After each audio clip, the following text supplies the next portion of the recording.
Do you feel that in a time when we are more connected than ever, we are drifting away from real human connections, especially to ourselves? I do. Hi, I'm Leticia Latino, and I want to invite you to join me and my very inspiring guests in exploring ways to reconnect to your essence, to your definite purpose, to what makes you tick.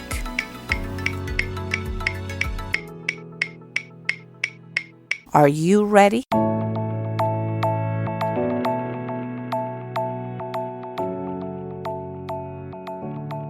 Hello and welcome to a new episode of Mark to Basics, Reconnecting to the Essence of You. My guest today is Mark Beal, author, university professor, podcast host, keynote speaker, marketeer, marathon runner, traveler. I mean, I can keep going and I will, but this is amazing. Husband, father, grandfather, and Generation Z expert. Despite being a member of Generation X, Mark has written 5 books about Generation Z, including the soon-to-be-published Engaging Generation Z. Hello, Mark, and welcome to Back to Basics.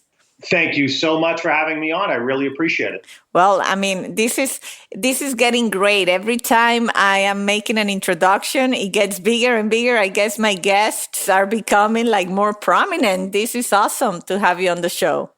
Well, hopefully I just appreciate it. I'm honored to be on the show, and hopefully we'll cover a few of those items that you had in the introduction. Oh, we definitely will. I know that I had some data on the marathons you run, and we'll get to that for sure. But I'm happy to have you here. I know that all the episodes we've been taping lately are in the midst of this coronavirus crisis. So I think you are in the New York area, New Jersey? Yes, I am in New Jersey. So, in the New York, New Jersey area, and monitoring obviously the health crisis very closely. Yeah, well, hopefully you stay safe up there. And so, since this is where we always begin, it's your childhood, where you're from. If you can share with us a little bit about who were you as a kid, what were you passionate about? I'm always very interested in listening about the tender years of my guests. Absolutely. Well, I was born in the Bronx, New York. So one of my first passions is the New York Yankees. I started following them probably when I was 4 or 5 years old. But I moved to a very interesting place when I was just about 5. I moved to the United States Military Academy at West Point, New York. So my father was a colonel in the Army, and he was involved with the admissions office there. So if you applied to get into West Point, you had to kind of go through him and his team. And so from the age of 5 till about the age of 12 or so, I lived on a military base, and a very prominent military base, because again, it was the home to the academy there at West Point. So I loved growing up on an Army base, going to Army football games every Saturday, going to Army basketball games, running and biking and walking across the campus as the cadets at West Point were going through their drills and their marching and everything else. So it was a very interesting place to grow up when you were in, from kindergarten through about 8th grade. I imagine. And where did you have any siblings? Oh, I have, there's 7 of us in total. I am second to youngest. Oh, so wow.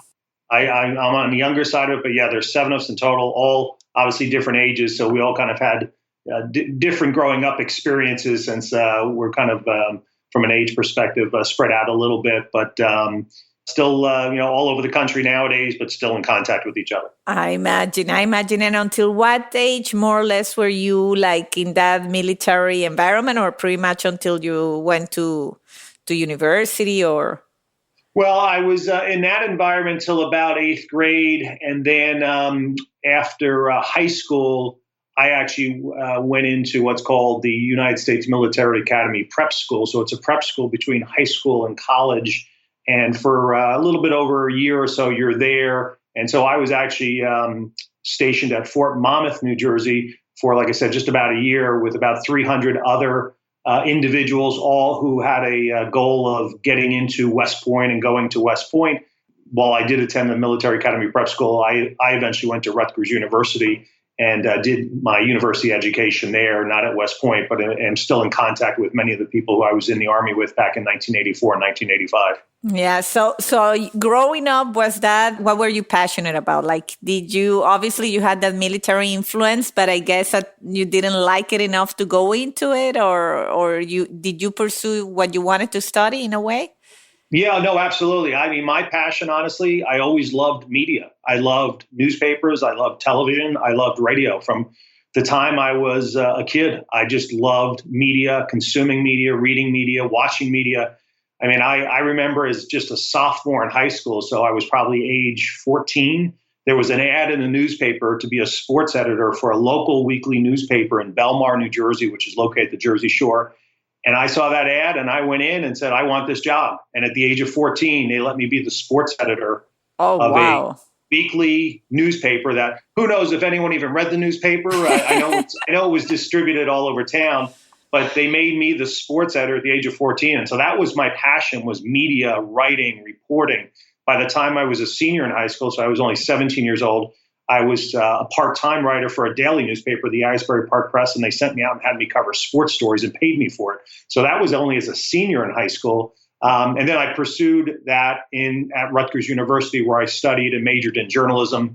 I was on the student radio station WRSU-FM, where I called the basketball games and the football games and had a sports show. I also worked, while I was at Rutgers, I went into New York City and I worked at WNBC Radio, which doesn't exist anymore, but at one point was a very powerful radio station. And I helped produce one of the first ever sports radio shows that was on every night from 7 o'clock to midnight. And so it was during that time of, again, loving media, consuming media, learning about media and journalism, that I also was introduced to public relations and marketing between my junior and senior year in college. And the moment I started working for an agency in New York in that summer of 1988, after one day I said, actually, this is what I want to do. I don't want to report on the news. I actually want to create news. I want to create stories. I want to take human interest stories and give them a platform of being covered by the New York Times or USA Today or Good Morning America. And so that was the major change for me, from going from kind of covering the news to creating news, or not so much creating news, but taking stories that were compelling, human interest stories that were compelling, and making the media aware of them and getting the media to have enough interest to potentially cover them. Well, I can tell why you're good at it, because you're talking and I'm like just listening to you. And now it dawned on me. I'm like, okay, I get better, get ready to what to ask next. I'm totally like interested in the story you're telling. And I know, because I read a little bit about you, of course, that you also developed and executed public relations and marketing campaigns for high profile events such as the Olympic Games, the Super Bowl, World Series. That's pretty impressive. Yeah. So again, as I changed kind of my focus from being a journalist to being a marketer, I was fortunate enough in the early 90s to be hired by a New York agency that had a focus on sports. And for the next 20, 25 plus years, I was fortunate enough to work and collaborate with some great people at an agency called Taylor, where we worked primarily with corporate brands who were sponsoring sports and entertainment events. So to your point, I started working at the Olympic Games in 1992 in Albertville in Barcelona, where I represented Bristol Myers. I've worked at the U.S. Open Tennis Championships in New York for many, many years, representing a wide variety of sponsors. I even got the chance to spend some time with the Rolling Stones when one of my clients sponsored their tour over the course of 2 years. And so I got to handle the opening press conference where I had them on the top of Juilliard playing a concert in New York City at lunchtime, to creating promotions and campaigns around their tour. So it was always exciting and fun and interesting events, high profile. But the key was that we were always trying to create meaningful and engaging campaigns for our clients who were sponsoring these high profile events. And that was the key part, is to create, again, campaigns that consumers would engage with as our clients were investing sponsorship dollars in these major sports and entertainment events. Wow, that's amazing. And then, of course, at some point, you started to write, and I want to get to Generation Z because that definitely, I think it's a very important subject and something I don't know much about, but it's nice to see that the transition, like with some of my guests, I spent, most of the interview trying to, or for them to tell me how did they change their careers or they got into something they didn't like initially, and then how they found fulfillment. And I know that one of your, I think is your latest book, I think I messed up in the introduction, Career in Transition is your latest book. That's the latest book that actually has been published. That came out a few months ago. Engaging Gen Z will come out in about a month or two. But correct, the latest book that's actually published is called Career in Transition, which we're at a time right now with this health crisis where there are going to be a lot of people in a transitional point in their careers because of, again, what's happening, layoffs, reductions in force, and things like that. Absolutely. And I definitely going to check that out. It's 101 lessons to achieve job search success. So I think you're very right. This is a time I think that people are recalibrating, rethinking, even if you maybe still have a job, but the fact that most of us are working from home and just the pace of our lives is different. I think it has a lot of people thinking about it, right? Absolutely. So it's interesting you bring that up. So while I, as you said, am working from home, I'm teaching my courses at Rutgers University, from home remotely using tools like Zoom and other things. I'm getting a lot of calls from individuals who either have just lost their job, so people who are 10, 15, 20 years into their career. And also I'm getting calls from my current students and other students across the country, especially those who are seniors and are expected to graduate in about a month and a half, concerned the fact that we're in this crisis and concerned that many companies have a hiring freeze. And so what I've recommended, especially to the college students, is use this time to your advantage. Use this time to conduct as much research you can about companies you would like to go work for, about the industries you'd like to go work for. Use this time to do all that preparation and planning that many times we don't have the time because we're racing so fast. We've got classes to take. We've got jobs. We have internships. Now we actually have that time because we really can't, we can do our work from our homes, but we really can't be commuting. We can't be traveling. We can't be going places. So now we do have some extra time on our plates. And so my message to all the college seniors out there who all want to obviously secure jobs after they graduate is actually use this time to your advantage. Conduct as much research as you can. Conduct as much preparation and planning. Make new connections. I last night was on a Zoom call with a bunch of college students, and I said, if I were you right now, I would make a goal of every day, if you can, starting today, see if you can make one new professional connection, whether through LinkedIn, an email, a phone call of some sort. See if you can do that. Set that as a goal every single day to see if you can make a connection between now and the day you graduate, because all those connections are going to eventually help you get that job. So it's things like that, as you said, that normally in the normal course of business, we just don't have time to sit back and kind of do a lot of those things. We have to squeeze it in. Well, we actually have the time now. So one thing we do have, even if we're busy working remotely, even if we're busy in our college classes, we still have a little bit more time than we usually do. And so we should use that time to our advantage. And so for those job seekers, that's what I'm telling them is use this time for research, preparation, and planning. Wow, thank you. I have to thank you for that advice. I mean, I am a CEO, I own my own company, but even the pace at which things are happening now, like you cannot pressure customers right now into making decisions. Not Right. much is going on. They don't know how to move. So of course I find myself doing exactly what you're saying, right? Like I am networking more, like virtually reconnecting more with people, but it's almost like you have that guilt that you're not doing what you normally do in your day job. And I say, but this is work. This is also working, but the importance that we place into certain activities is not the same as other activities. And that resetting is hard. You're absolutely right. It's a different kind of work, and it's not something that any of us are used to because none of us have faced this situation. But I'll build on what you just said there. It's a different kind of work. So you're right. So you or me and others who might be, own businesses or have businesses, to your point, we're not trying to sell things right now. We're not necessarily trying to promote things. We're trying to build relationships. We're trying to build connections that 3, 6, 9, 12 months from now might result in new work or new business. And I just wrote a column in the Newark Star Ledger on Sunday that also appeared on NJ.com. And for companies, while they may not be doing their normal work right now, many of them have quickly reconfigured and transformed. For example, I saw, Ford Motors, they may not be building cars, but now they're building, things like respirators. So companies are even seeing that, there are ways we can help. And what I say is they're putting purpose above profits right now. They're saying, how can we help at this time of need? What can we do? And even if it's not normally what we do, whether that's building cars or building something else, we have the equipment, the technology, the innovation, and the intellectual capital to apply all our assets to something else. So what is it that we can help with at this time of need? We see spirits companies creating cleansers and things like that.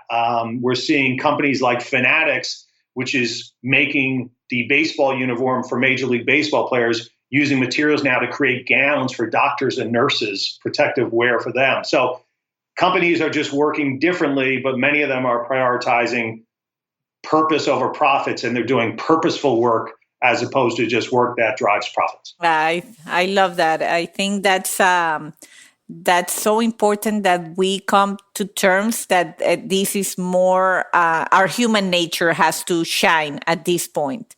And, we have workers that, and I think I mentioned this in a different episode, but I'll say it again, that because we are in telecommunications, we are deemed essential workers. Now more than ever, if our networks are not working, if we cannot do that video conferencing that you're doing to teach your students, we have a problem. So now more than ever, we rely on our communication networks. But when I have a customer say, but we're essential, you have to put the people out. And I say, yeah, but my workers are also people. They are also afraid. They have families. They are dealing with a lot of stuff too.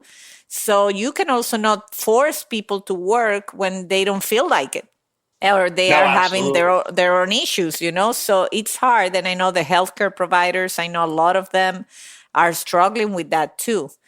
That they have a calling and they're doing their best, but at some point, some of them also are dealing with a lot of things. So it's interesting times for sure. Yes, it is. We touched on it a little bit, but I'll just go back. So I'll bridge it to what we're just talking about. So I spent 25 plus years in public relations and marketing and loved every minute of it. I still love it.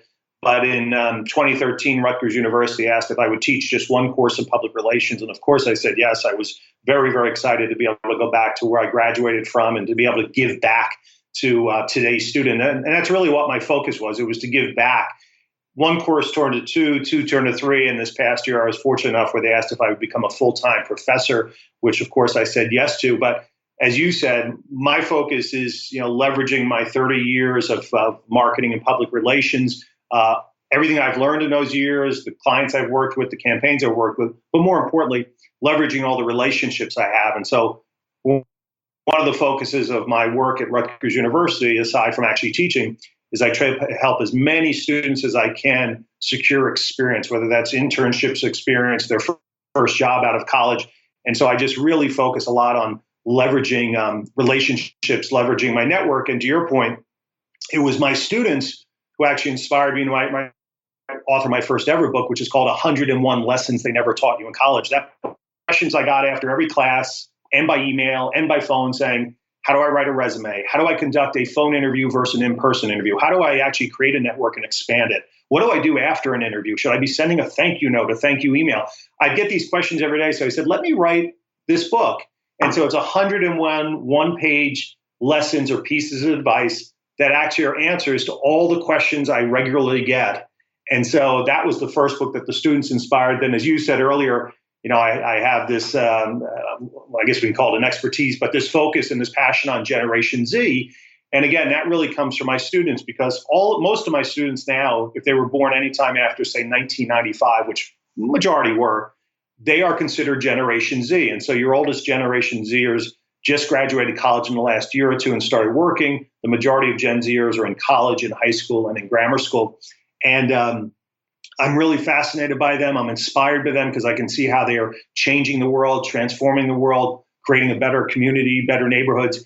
And so, my third book was called Decoding Gen Z, and it was all about what makes Gen Z tick. What are they doing on social media? Do they consume traditional, television, radio, newspaper, or if not, what kind of content do they consume? So that book came out about a year and a half ago, and it's really set me off on kind of this path to just immerse myself in Generation Z, because I truly believe over the next 15 to 20 years, they are actually going to transform many things like work, like media, like marketing, pop culture, and many other things. Well, that comes in handy because I read too that Generation Z goes up to like 2010, and my son was born in that year. I said, I might have to read all these books now to try. Yeah. So funny. So he's on the younger end of the spectrum, obviously, and he's Gen Z. He kind of straddles Gen Z and what the next generation is called as Gen Alpha, which is kind of anyone born, let's say after 2010. So he's kind of straddles both. But what's interesting about your son, and what I hear from when I speak to, say, high school students, and I interview students all the time, so I conduct interviews in groups and one-on-one, and I'll talk to a high school student, say a freshman in high school, who's very tech savvy. I spoke to one. Thomas Sachs, who lives in Baltimore, Maryland, who has fun doing things like building robots, among many other things. And I said, it seems like you are just so advanced tech-wise, technology-wise. And he said, if you think I am, just imagine your son, age 7, age 8, age 9, age 10. Imagine when they become 13, 14, 15, 16-year-olds. They are going to be even farther ahead than I am now, because the rate at which they're adopting technology, using technology, is moving so quickly that they're just advancing at just such a quicker rate. And I do see that already. I got the chance to guest speak at a STEM high school in New Jersey, 40 students who are all focused on, again, STEM, so science and engineering and math and all these things. And I walked in, and before I spoke to them, they were all building and operating the robots that they had all built in class. And I was just fascinated by how they did it, how they were working on it, how they were testing it. It was just fascinating. And then I got to spend about 2 to 3 hours with these 40 students. And I learned so much from them that, as I said, as I left there, I was inspired by them. Yeah, no, it's definitely a different world. In fact, they just got a fast track because my little one is 5 years old. So I guess she's a full alpha. Yeah. And now she's Zooming for school. Because this whole situation have put them that they take attendance through a Zoom call every morning at 9:30, the little one at 8:30, the 9-year-old. And now they're each one on their Zoom and doing this thing. I say, wow, they just got a fast track thanks to the coronavirus on technology. So think about that for a second. Your 5-year-old every day is participating in class and via Zoom, and there are probably 30, 40, and 50-year-olds who still can't figure out how Zoom even works. That's how fast-tracked she is right now. Yes, but the truth is that I feel like even my dad is 85, and now he's Zooming too. Because now they have no option, right? This situation has put us in a situation like, okay, either you do it or you're not going to see your family. So now they really have a compelling event. Oh, absolutely. Well, to your point, I love that you brought that up. So that was the column that I wrote that I said appeared Sunday in the Newark Star Ledger. That was the whole theme of my column, was that, as I conduct media interviews, I say that in the next 10, 15 years, Generation Z is going to transform a lot of things. One of those things is remote working, because Gen Z with technology can do work from anywhere. They don't need to report to an office like so many of us have done for so many years. They can do work from anywhere. And what my column was all about was that this current health crisis is actually going to expedite this for not just Gen Z, but for everybody. Because now, as you said, we're all now working remotely. We're all adopting technologies that 2 or 3 weeks ago we didn't even know, we never heard of. We're now using them. So we're all becoming fluent in technology and other things that help us to work and collaborate remotely. And my feeling is that when we get through this health crisis, not all of us are going to go back to a traditional, commuting to work, reporting to a building. Obviously, many of us will, but I think some companies are going to see this and say, you know what? there may be more efficient ways for us to work going forward. Maybe we don't need to rent a big building in the big city. Maybe people are more productive having the opportunity to work from where they want to work from. So I think this is expediting a lot of change in a good way that I think we're going to see over the course of the next year or two, a lot more remote working. And what I call it WFA, which is work from anywhere.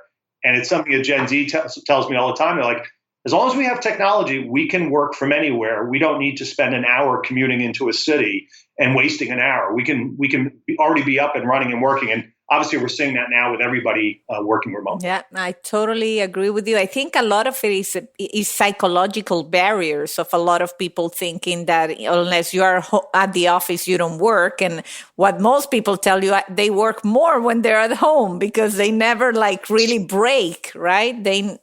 Yes. It's true, and most people experience that. So I totally agree with you. But I want to go quickly back because I know that I'm going to ask you what makes you tick, although I think that you always, you have been very good at showing your passion. But you mentioned before that you research or you like to find out what makes Generation Z tick. So I'm curious, what makes them tick? What makes Generation Z? Absolutely. So just to back up a little bit, when my students inspired me to kind of think of these books and author these books, the Generation Z one came about because for the past 15 or so years, most companies, most brands were focused on millennials as their primary audience to market to. And as millennials got older and Gen Z got older, 2 or 3 years ago, I said, well, millennials soon are going to be kind of in the rearview mirror as far as the main focus of marketers and advertisers. And really, Generation Z is going to become the focus now and for the next 15 years. So I thought, let me start interviewing Gen Zers across the country. So bottom line is for my books, I consistently interview Gen Zers, but I interview Gen Zers from age 13, high school freshmen, to age 23 or 24, those who have graduated college and have started working. And what makes them tick are a couple of things that I bring up in every speech I make. First and foremost is they are, as we've talked about, very tech savvy. They've had technology in their hands since the age of 1, 2, and 3. Technology is at the center of everything they do. So I always say technology is at the center of work, play, social life for them, very tech-centric.